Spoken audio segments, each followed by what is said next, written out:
One goal of optimal walking is graceful fluidity, but commonly people fall into their steps with little control. In other words, they plop. This is especially frequent when people walk downhill, where controlled placement of weight is even more critical. In this video, I'm going to give you 4 simple exercises to help you stop the plop, making your gait more fluid and confident, and most importantly, more gentle on your joints. Hey everybody, I'm Dr. Todd Martin, creator of The Walking Code. On this channel, I try to help you learn how to walk more fluidly, walk with more confidence, and walk with lower impact on your joints. The first exercise we're going to do is standing on one leg and placing one foot around the body in 4 separate positions in a controlled fashion. This is going to help you coordinate your waist muscles with your leg actions to place the foot in the proper position, and it's going to help you work on your single leg balance, which is going to be necessary to prevent plopping when you walk. It's in particular going to help strengthen your gluteus medius muscle on the side of your hip, which is required to prevent your pelvis from tipping over to the side when you're standing in single leg balance. So we're going to begin standing on 2 feet, vertical posture, keep your pelvis in a neutral position, place your hands to your side, and we're going to shift all of our weight over to one leg, and we're going to lift the swing leg up and place in a controlled fashion on the heel directly in front of the body.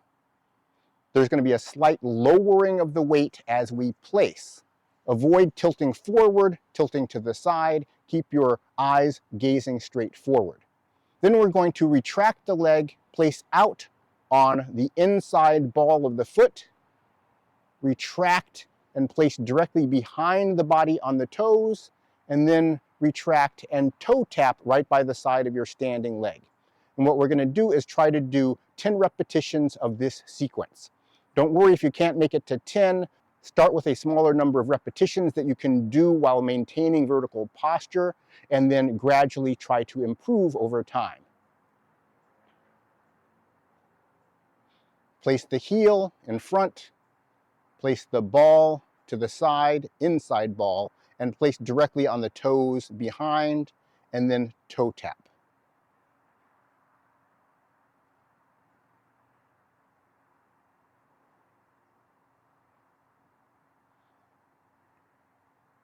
As you work on the movement, try to move slowly and in a controlled fashion. The slower you move, the better it's going to incorporate your waist muscles controlling the placement of the foot. And the better that's going to translate into some body memory that you'll be able to replicate during different activities.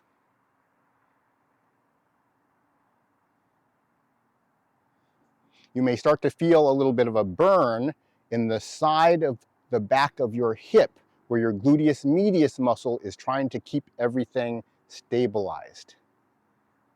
If you find yourself speeding up, slow it down, place in a controlled manner. Don't tilt forward, backward, or to the side as you're doing the movement.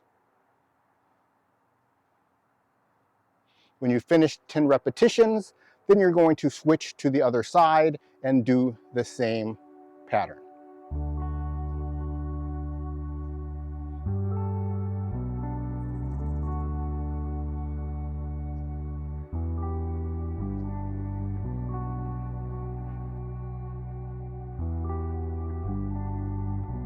In this next exercise, we're going to work on traveling forward and traveling backwards while keeping our center of gravity balanced over the standing leg.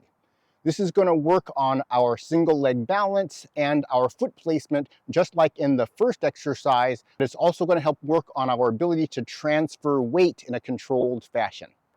We're going to begin like in the first exercise, transferring our weight over one leg and then placing on the heel right in front of the body. Now we're going to shift the weight forward without rising, keeping vertical posture, Bring the rear leg forward in front of the body and then place on the heel again, keeping your center of gravity directly over the rear leg. Only after the placement of the foot do you shift forward with no rise, and then continue to progress forward and try to do 5 steps or so. Placing on the heel, and then we're going to reverse directions, placing on the toe, shifting back again without rising, with vertical posture, and then again switch directions. We're controlling the placement of the heel, controlling the transfer of weight, and then controlling the leg swing through. This is going to be especially helpful for working on your ability to walk downhill.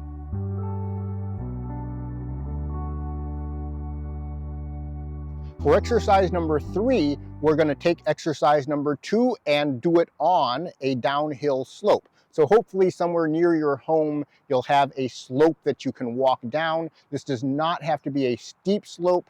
It's preferable in the beginning to have a very slight slope going downhill, which you probably should be able to find somewhere near your home. We're going to begin the exact same way we did exercise 1, balancing on one leg, and then as we place the heel, we're really going to be forced to lower the body to place the heel in a controlled fashion, again keeping vertical posture. Shift forward without rising, and actually the body's going to lower a little bit since we're stepping downhill. Then bring the swing leg forward and place, and continue to go. This is exactly how we're going to walk when we go downhill normally, except the arms are going to be allowed to swing. If you want to take this to a more advanced level, working with the control of your core, you can go back in the other direction. This is going to require using your hip muscles in a little bit of a different manner, with more hip extension compared to hip flexion, which we're using when we go downhill.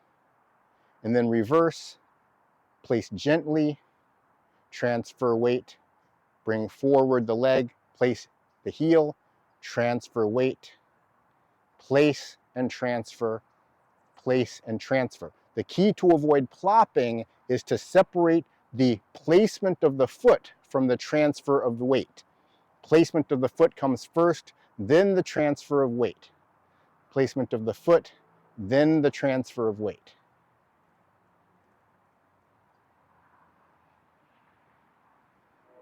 When we walk downhill normally, it's going to look like this.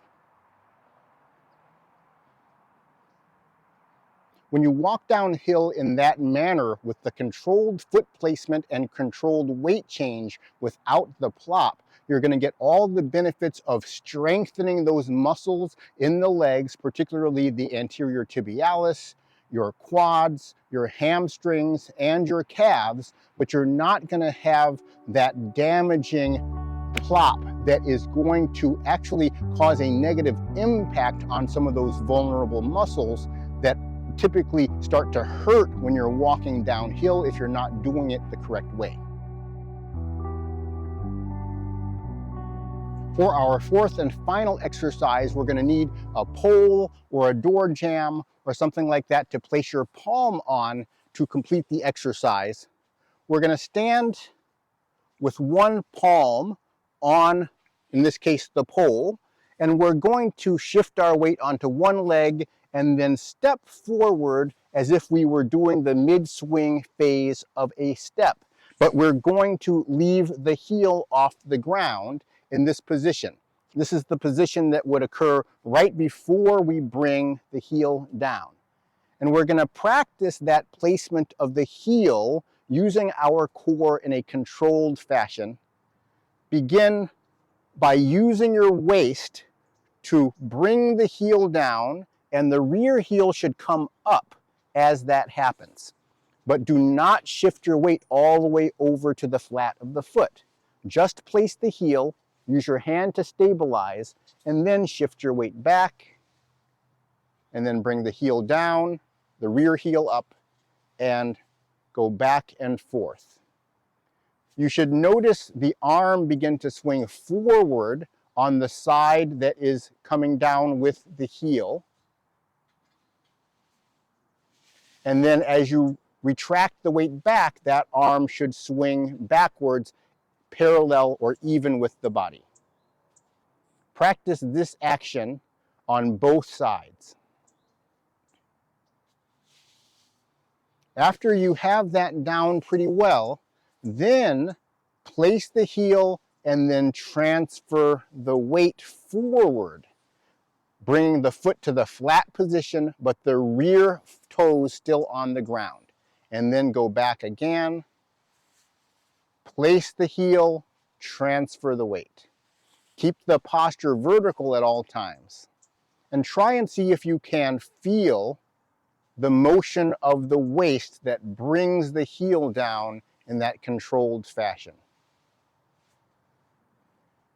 As with the other exercises, vertical posture, do not lean forward to create the motion, and do not push off the rear leg to create the motion, because that is going to create a forward lean.